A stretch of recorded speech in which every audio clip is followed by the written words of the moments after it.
Bonjour les amis, bienvenue sur Tu joues quoi pour cette nouvelle vidéo. Vous savez maintenant que vous me suivez que j'ai un faible pour Batman. Vous voyez le petit logo là, j'ai le Gotham City Chronicles pas loin, caché par là. Et bien forcément lorsque j'ai vu au Paris Ludique la boîte de Batman The Dark Knight Returns, le jeu, et bien forcément j'ai craqué, surtout que là on était sur un modèle vraiment de bande dessinée. Vous allez voir le plateau, on se croirait vraiment dans la série et tout, c'est trop bien. Et ben écoutez, Batman The Dark Knight Returns, alors j'ai quand même la notice là qui est là pour avoir le nom des auteurs parce qu'il n'est pas marqué comme ça sur la boîte. Donc c'est un jeu conçu par Daryl Andrews et Morgan Dantanville, voilà. Donc Batman The Dark Knight Returns, c'est un jeu de chez Cryptozoic, édité en français chez Don't Panic Games. Donc là vous avez la version Deluxe avec des figurines, je vous présente ça tout de suite et puis on se retrouve juste après pour les avis sur ce jeu. À tout à l'heure.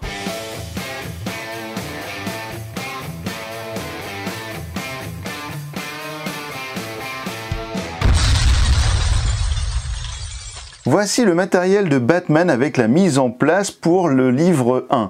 Alors, je vais vous détailler un petit peu tout ça, mais sachez déjà que lorsque vous faites une partie, eh bien, vous allez donc faire une partie jusqu'au bout de l'histoire. Et évidemment, il ne va pas falloir que votre héros meure entre deux, ou soit en incapacité totale d'agir, ou que vous allez voir ici, vous avez l'horloge de l'apocalypse qui va avancer un petit peu à chaque fois. Et il va falloir qu'avant la fin du 4e livre, vous ne soyez pas arrivé à 12. Alors on va faire un petit peu le tour du propriétaire. Déjà vous voyez ici que vous avez le grand plateau avec l'île de Gotham City, la ville de Gotham City qui sera divisée en districts. Donc les districts seront repérés d'une couleur différente. Ici vous avez rose clair, rose, jaune, orange, violet et puis violet clair on va dire. Et puis ici vous avez des petits endroits un petit peu spécifiques.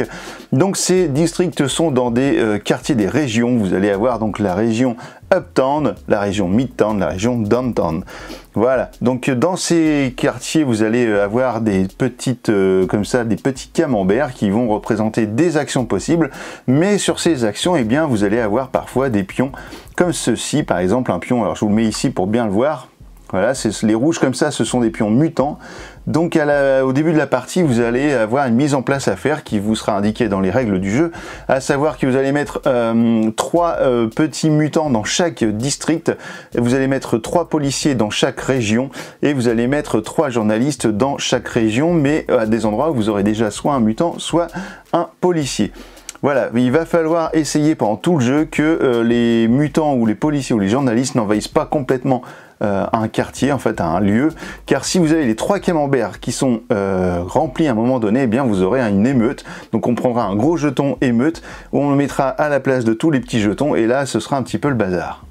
Ici, vous allez avoir des cartes objectifs donc qui seront à débloquer au fur et à mesure du jeu. Vous allez devoir remplir des objectifs pour améliorer, par exemple, votre personnage ou améliorer vos dés, etc. Ici, nous allons avoir la piste du GCPD, donc du quartier général de la police, Police District, et vous allez avoir un pion comme ça qui va vous permettre d'avancer selon les manches, et vous allez devoir finir vos livre 1 avant la fin du dernier tour, c'est-à-dire le 16, car ici, vous voyez, peut-être c'est marqué « vous échouez ». Donc si vous arrivez au 16 et que vous n'avez pas toujours pas réussi à faire le scénario, eh bien vous aurez perdu. Alors ça, je vais y revenir après. Vous allez avoir un chiffre que vous allez marquer avec un petit feu très effaçable, car tout le jeu vous permet d'écrire des choses sur le plateau, donc ça c'est plutôt cool, vous allez pouvoir les effacer. Et puis donc on vous dit de marquer un 7 ici dans cette case, et vous allez voir que dans chaque tour de jeu, eh bien vous allez devoir répartir un certain nombre de mutants, de journalistes ou de policiers suivant le nombre qui est inscrit ici. On va y revenir. Ici nous avons les cartes de pioche, voilà, les cartes actions. Ça c'est pareil, on y revient dans un instant.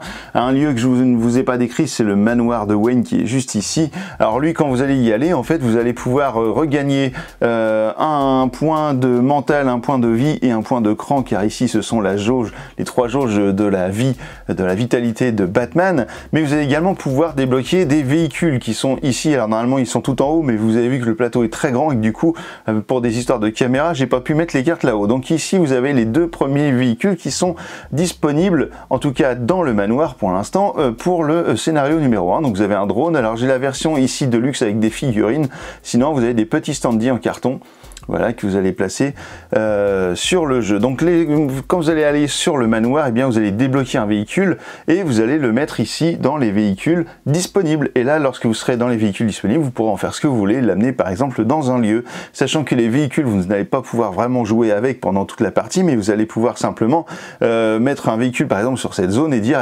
cette zone, il y aura peut-être une action due au véhicule, mais l'action principale sera que vous ne pourrez plus avoir de jetons qui va arriver dans cette tuile, dans cet endroit, et du coup vous n'aurez pas d'émeute possible ici.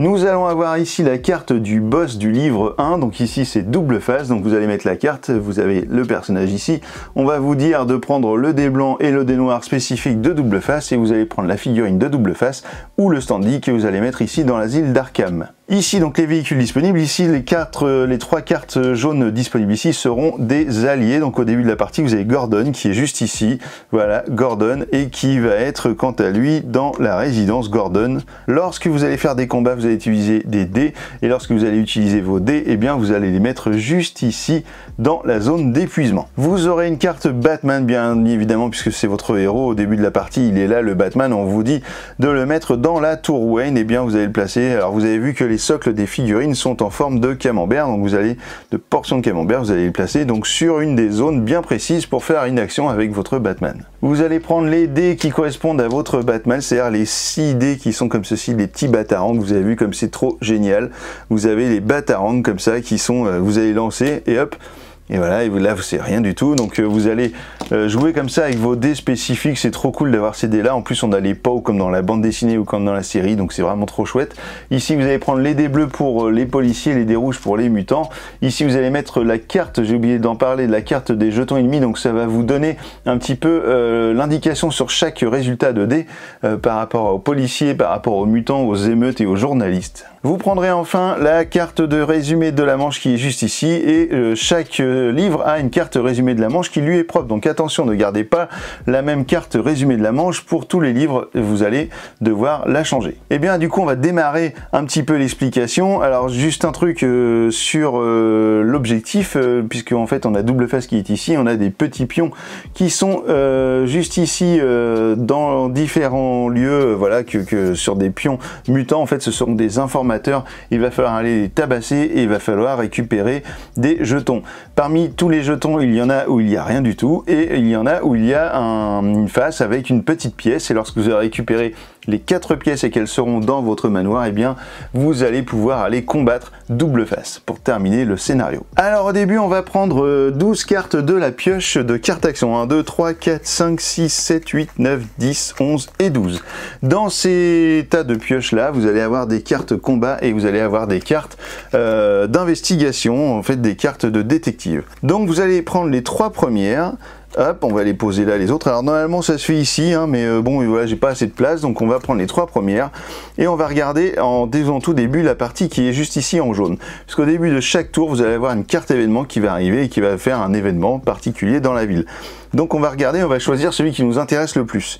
Donc avancez l'horloge de l'Apocalypse de 1 et détruisez un chemin tracé. Alors ça on va y revenir également, mais lorsque vous allez passer des 4 actions, et bien vous allez pouvoir tracer un chemin sur le plateau. Donc ça veut dire que par exemple vous allez pouvoir relier 2 endroits comme ceci ou ici par exemple, ou ici, pour vous permettre de rejoindre plus facilement certains endroits. Donc les déplacements, on va y revenir. Donc là on pourrait tracer, détruire un chemin tracé, mais puis en plus on avance l'horloge de l'Apocalypse, donc ça nous arrange pas trop. Ajouter un mutant au stade des Knights et un mutant sur n'importe quel autre lieu de Uptown, et ajouter des mutants à 2 cases action, 2 cases action avec la même icône. Ok, bah écoutez, on va choisir celle qui nous paraît peut-être la mieux, c'est le mutant. Ensuite, qu'est-ce qui va se passer avec les 2 dernières? Eh bien, les cartes combat, on va les mettre ici, et la carte enquête, eh bien, on va la garder dans notre main pour faire notre main d'action. Donc en fait, lorsque vous avez terminé donc le choix de l'événement, ça veut dire que maintenant, tout ce qui est inscrit dans le bandeau jaune en dessous, vous ne l'utiliserez pas lorsque vous serez en jeu. Seules les cartes événements seront disponible pour ceci. Par contre, lorsque vous allez faire une action de combat, et bien vous aurez peut-être un petit bonus grâce à cette carte que vous allez pouvoir jouer à un moment donné. Et lorsque vous allez jouer celle-ci, et bien c'est pareil, vous aurez le bonus indiqué sur la carte bleue. Donc lorsque vous choisissez vos cartes, effectivement, il y a le côté événement, qu'est-ce qui est sympa, mais il y a aussi le côté côté, est-ce que je vais pas garder plutôt telle ou telle carte pour m'avancer dans le prochain coup. Ensuite, bah écoutez, je vais même pas regarder, tac, on va prendre les cartes détectives, les cartes combat ici. Ensuite, vous allez prendre toutes les pioches, vous allez les mélanger. Hop, la main, c'est pas la peine de la mélanger puisque vous l'avez en main. Et ici, vous allez mélanger les événements qui seront face cachés juste ici. Alors normalement vous avez de la place, moi j'en ai pas, je vais les mettre comme ça. Ensuite vous allez regarder du coup juste ici qu'est-ce qui va se passer. Alors lorsque vous allez faire votre première action en gros, eh bien vous allez avoir accès à cette ligne. Lorsque vous avez fait votre deuxième tour, cette ligne, troisième ligne, quatrième ligne pour le quatrième tour. Vous allez faire 4 tours comme ça de jeu, puis vous allez arriver à la fin d'une manche. À la fin d'une manche, vous allez placer une émeute aux endroits où il y a 3 pions, donc le camembert qui est plein. Vous allez dessiner un chemin et vous allez avancer de l'horloge de l'Apocalypse. Donc il va falloir avant tout faire donc les 4 tours qui précèdent la fin d'une manche. Et pour cela, vous allez donc devoir rajouter des pions qui sont dans la boîte et que vous allez donc remplir ici au niveau de la ville. Donc il va falloir faire une répartition de 7 sur les 4 endroits qui sont là. Donc soit sur les mutants, alors vous savez que ces mutants là, si vous mettez par exemple un 2, et bien vous allez rajouter 2 mutants dans le Uptown West, donc dans cette zone, donc c'est peut-être un peu beaucoup. Ici vous allez devoir rajouter le nombre de journalistes que vous allez indiquer dans Downtown, donc là où vous voulez dans Downtown, ici sur Mid Downtown West, et ici dans les districts South District, donc tout ce qui est juste ici. Donc on va dire que par exemple, vu qu'il n'y a rien ici, peut-être ce qui est pas mal de rajouter 3 mutants en bas, peut-être un seul ici, et puis 3-4, donc et on va dire allez peut-être 2 ici et 1 ici. Voilà, donc là on sait qu'on va devoir ajouter tous ces personnages-là pendant la manche en cours. Ensuite, nous allons avoir donc le tour de Batman. Vous allez piocher la première carte événement qui se trouve dans la pioche juste ici, on va la mettre là. Alors, déplacer ou ajouter un journaliste sur l'hôtel de ville. Soit vous déplacez un journaliste quelque part sur la carte pour le mettre ici, soit vous en ajoutez un. Donc on va dire que par exemple on va déplacer, pourquoi pas, alors celui-ci c'est peut-être pas la bonne idée, si allez, on va prendre celui-là et on va le mettre sur l'hôtel de ville. Hop. La phase événement est terminée, donc maintenant on va passer ici au déplacement de Batman. Alors Batman va pouvoir se déplacer n'importe où dans un district sans devoir s'arrêter, il n'y a aucun problème. Par contre, si vous arrivez dans un autre district, donc dans une autre couleur de jeu, eh bien vous allez devoir vous arrêter. Donc là, par exemple, je vais très bien pouvoir mettre mon personnage de Batman, pourquoi pas, et bah tiens, ici j'ai un pion en quête, donc je peux peut-être aller voir ce qui se passe. Donc je vais le mettre juste ici. Et je vais mettre mon Batman par-dessus pour dire que le Batman eh bien, va peut-être attaquer ce mutant pour essayer de lui prendre le jeton en quête et donc récupérer une information. Ensuite, je vais activer mon allié qui est le professeur, j'allais dire le commissaire Gordon, qui est juste ici et qui lui va pouvoir se déplacer d'un certain nombre de cases et ces cases sont au nombre de 3, c'est marqué juste ici, donc je peux me déplacer de 3 cases. Donc je vais faire 1 et 2 et je vais l'amener sur le Vauxhall Center, car en fait l'action de notre cher ami Gordon, c'est qu'en fait il va pouvoir enlever des pions journalistes quand il arrive sur une case. Donc là, alors je disais une action, mais en fait c'est lié à son déplacement, il arrive sur une zone, les journalistes s'en vont. J'aurais très bien pu activer l'action de mon allié également si j'étais sur la même case que Batman et qu'il y avait une émeute, puisque le pouvoir de Gordon, c'est que je vais avec ce personnage donc sur la même zone qui est Batman, où est Batman avec une émeute, et là je vais pouvoir donc disperser l'émeute en cumulant donc les actions des deux personnages, la présence des deux personnages, mais cela fera perdre un point de cran à Batman si le cas se présentait. Donc là je vais avoir 2 choix possibles pour mon Batman, je vais pouvoir soit combattre donc un personnage ou un policier par exemple. Alors je peux pas combattre les journalistes, mais je peux combattre un policier, mais par contre je vais perdre en mental, je crois, de mémoire, ou alors je peux me faufiler. Donc là je suis sur un personnage, je pourrais très bien me mettre sur le côté, et donc si je me faufile, et bah du coup voilà, en gros je me cache et puis je fais l'action d'une des cases, je vais y revenir sur les actions, ou alors donc je peux me mettre sur un personnage et donc le combattre. Et ben on va choisir cette option là et puis on va aller taper du mutant pour essayer de récupérer l'indice de l'informateur. Alors une chose, donc la première chose sur les combats, c'est que je vais prendre une carte ici qui sera une carte de combat que j'ai mise de côté pendant ma phase de préparation. Je prends ma carte de combat et je l'ajoute à ma main. Donc là maintenant j'ai une possibilité d'action de détective et une possibilité d'action de combat. Donc après l'application des blocs, perdez un point de mental pour infliger plus un dégât. Donc ça c'est en cas de bloc sur une carte, donc sur un tirage de dés, donc ça c'est plutôt intéressant. Ensuite on va prendre la réserve de dés du mutant. Donc le mutant il a un dé, mais il a également un dé sur toutes les cases qui sont adjacentes à cette case où il y aurait un mutant. Donc là on est adjacent mais il n'y a pas de mutant, ici on est adjacent mais il n'y a pas de mutant puisque c'est relié par les points, donc il n'y a pas de deuxième dé. Donc c'est un dé contre mes 6 dés, donc sauf que je vais prendre que 3 dés. Je vais lancer mes dés, alors je vais essayer de pas tout bouger, on va les lancer là, hop. Ici j'ai fait un pot, donc un pot en fait par rapport au combat, et bien c'est une touche, et comment on va dire, le mutant a fait le petit signe de Batman qui, si on regarde cette carte, hop, on va la rapprocher parce que c'est écrit un peu petit, hein, ça c'est un des soucis. Le dé par mutant, machin, donc ouais, ok, donc s'il y a un Batman, en fait, bah, c'est raté pour le mutant. Donc ça veut dire que moi, avec mon jet, sur lequel je lui ai fait une touche, un dégât, en fait, et bien j'élimine ce mutant. Et pour le coup, je récupère donc l'information. Donc je vais pouvoir regarder, et bien voilà, c'est une petite pièce, je la prends, je la mets dans mon manoir de Wayne. Et là, j'ai déjà fait un quart de la mission d'enquête, on va dire, parce que j'ai déjà récupéré un jeton pièce. Donc mes dés que j'avais utilisés, en fait, ils vont en épuisement, mais là le tour est fini, donc je vais pouvoir récupérer mes dés puisque c'est fini. Je récupère mes dés pour le prochain tour de jeu. Si je n'avais pas fait ça et que je m'étais faufilé, ou s'il n'y avait personne sur cette case, j'aurais pu donc faire une action quelque part sur le camembert. L'action du personnage du mutant avec un petit panneau genre Ghostbuster, et bien ça veut dire que je vais retirer, quelque part un mutant. Oh là là, ça bouge de partout. Je vais pouvoir enlever un mutant sur une case n'importe où sur Gotham City. Donc je vais pouvoir par exemple enlever celui-ci ou enlever un mutant à un endroit où ça devient un peu chaud, où il y aurait 2 personnages. Donc j'enlève un mutant, donc ça c'est la première action. Ici sur le policier barré, bah, c'est la même chose, hein. Je vais enlever un policier quelque part.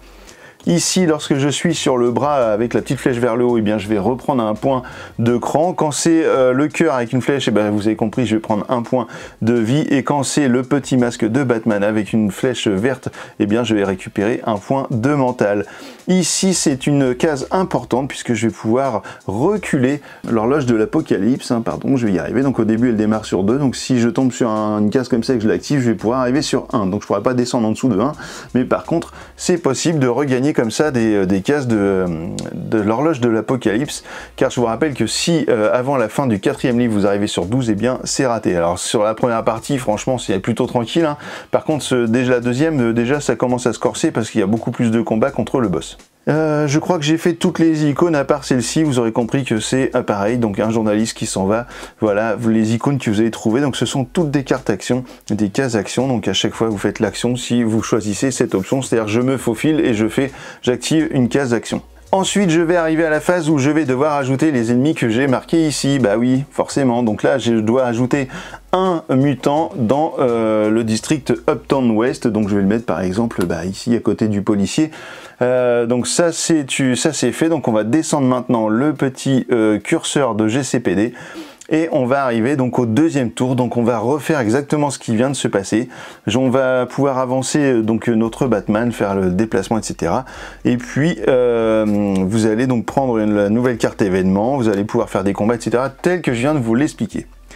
À la fin de la manche, c'est-à-dire quand vous aurez terminé votre action numéro 4, eh bien vous n'aurez plus de cartes événements, vous aurez peut-être encore des cartes combat si vous n'avez pas fait suffisamment de combats, mais vous n'aurez plus de cartes événements et vous allez démarrer une nouvelle manche. Donc on va arriver juste ici, vous allez placer une émeute, c'est-à-dire que si vous avez un camembert plein, eh bien vous prenez un jeton émeute comme celui-ci, vous virez tout le monde et vous mettez le jeton émeute, voilà, comme ça.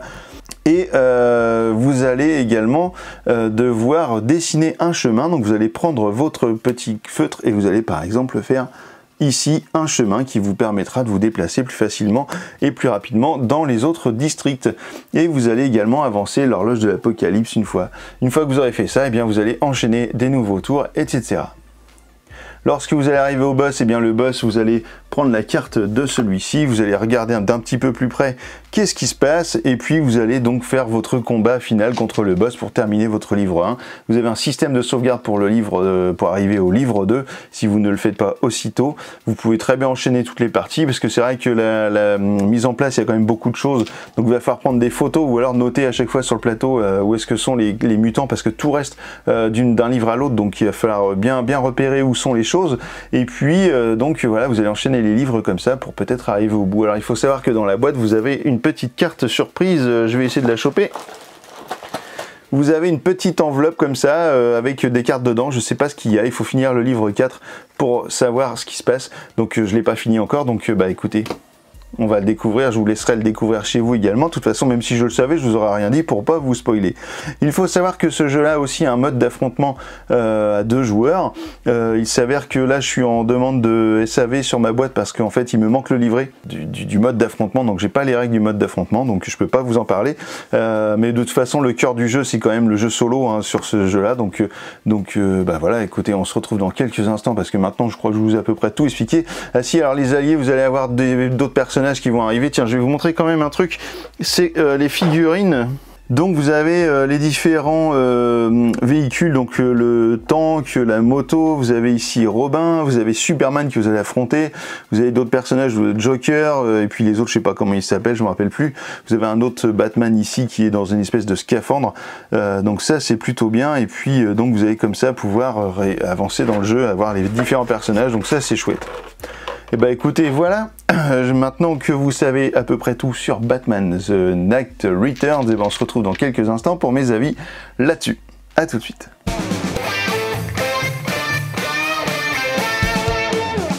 Et bien voilà, maintenant vous savez tout sur Batman The Dark Knight Returns. Alors qu'est-ce que j'en ai pensé? Eh bien déjà au niveau du matériel, c'est complètement génial. Enfin moi je trouve que le matos c'est vraiment dingue. J'ai vraiment flashé là-dessus sur le pari ludique. Les figurines elles sont hyper cool. Les dés, je crois que c'est les dés qui m'ont le plus plu, les petits dés en batarangle, là je trouve l'idée absolument géniale quand on les lance, enfin je trouve ça trop rigolo. Il y a plein d'autres dés dans la boîte qui sont spécifiques, qui sont liés à des alliés ou à des boss, donc ça c'est très bien. Le plateau il est absolument génial, moi j'adore le plateau de Gotham City comme ça avec les différentes couleurs etc, je le trouve trop beau. Il est un petit poil grand, mais en même temps il y a beaucoup d'informations, il y a beaucoup de choses dessus, donc ça aurait été difficile de le faire un petit peu plus petit. Au niveau des pions, mutants, etc. J'aurais bien aimé qu'ils soient un petit peu plus jolis. Voilà, je les trouve moyennement jolis, mais bon, voilà, c'est comme ça. C'est un choix. Au niveau des cartes, la qualité est super. Donc voilà, au niveau du matos, vraiment, on a de la très bonne qualité. À savoir que les versions Kickstarter avec les boîtes, etc. est quand même un petit peu mieux en termes de rangement, etc. que l'édition française. Mais bon, voilà, il fallait prendre le Kickstarter, hein, c'est comme ça. Et ben écoutez, maintenant au niveau du jeu en lui-même, au niveau des mécaniques, et ben en fait le jeu, quand on commence au début, on regarde souvent le résumé de la règle, et puis quand le résumé du tour, puis après on prend le coup et puis on y va, et puis ça enchaîne bien, donc c'est plutôt cool. Je trouve que au niveau des scénarios, c'est très bien foutu. Les recherches, alors il y a un petit peu de il y a un petit peu de répétition, voilà, c'est vrai que le jeu est très bien, mais il y a un petit peu de répétition, en tout cas entre le scénario 1 et le scénario 2, il va falloir aller chercher les pions. Là c'était des enquêtes avec des informateurs, etc. Dans le scénario 2, et ben c'est un peu pareil, sauf qu'à chaque fois vous allez avoir un événement, je vous dis pas, tiens d'ailleurs, parce que j'allais vous le dire, mais non, vous allez avoir un événement à chaque fois que vous allez trouver un pion. Mais du coup il y a un petit côté répétition qui peut être gênant. Bien que, de toute façon, Batman, c'est un peu ça quand même, hein, voilà, vous allez taper du vilain et tout ça. Alors, chose d'ailleurs qu'on pouvait reprocher un petit peu au Batman de Gotham City Chronicles, puisqu'en fait, si vous passiez du temps à taper du vilain, ben, en gros, vous perdez à chaque fois. Il fallait vraiment penser le jeu différemment que juste j'y vais pour taper du vilain, sinon c'est sûr que c'est toujours les vilains qui gagnent. Mais dans ce jeu-là, voilà, vous allez pouvoir quand même affronter pas mal de vilains, donc c'est plutôt plaisant. Il y a le côté journaliste, parfois, bon, je trouve que les journalistes ils servent pas forcément à grand chose à part polluer le jeu au final, et puis créer des émeutes quand il y en a trop, quand ça se cumule de trop avec d'autres personnages. En termes de durée de vie du jeu, je trouve que c'est un petit poil court, puisqu'il n'y a que 4 livres en fait à faire. Une fois que vous avez fait les 4 livres, bon bah il faut recommencer les 4 livres quoi. Vous avez un mode, donc j'en ai parlé, un mode affrontement du coup que je n'ai pas pu voir, donc puisque j'ai pas pu l'essayer, puisque j'ai pas la règle de l'affrontement. Je suis en cours de SAV avec Don't Panic Game pour essayer de récupérer le plus rapidement possible la règle qui concerne l'affrontement, donc peut-être que je vous referai une vidéo plus tard sur l'affrontement. En tout cas, sachez que ça existe dans le jeu, et je crois qu'il y a un autre mode de jeu avec un truc un petit peu plus ouvert. Bon, enfin bref, ça c'est dans le bouquin que j'ai pas, donc du coup je peux pas vous en dire plus, mais c'est ce que j'avais cru apercevoir un petit peu par-ci par-là. Et bah écoutez, voilà, maintenant vous savez tout sur Batman The Dark Knight Returns. Pour moi c'est un très bon jeu, pour les fans de Batman ça va vous plaire forcément. Le prix il est un petit peu élevé parce que il y a du matériel, parce qu'il y a des figurines, parce qu'il y a voilà, c'est comme ça, il y a la licence, donc bah, forcément peut-être que vous allez devoir vous rabattre peut-être sur la version avec les standees plutôt que les figurines, parce qu'elle est moins coûteuse. À savoir que en fait les figurines en tant que fan de Batman, bah, c'est super. Après les standees, franchement pour le jeu ça va très bien quoi, il n'y a pas de problème à jouer avec les standees, vous aurez pas forcément un manque d'avoir les figurines. Donc faites-vous plaisir, essayez le jeu comme vous pouvez, et puis je suis sûr que vous allez passer du bon moment si vous aimez l'univers de Batman avec donc Batman The Dark Knight Returns. Et bah alors maintenant que vous savez tout sur Batman, et bah alors tu joues quoi.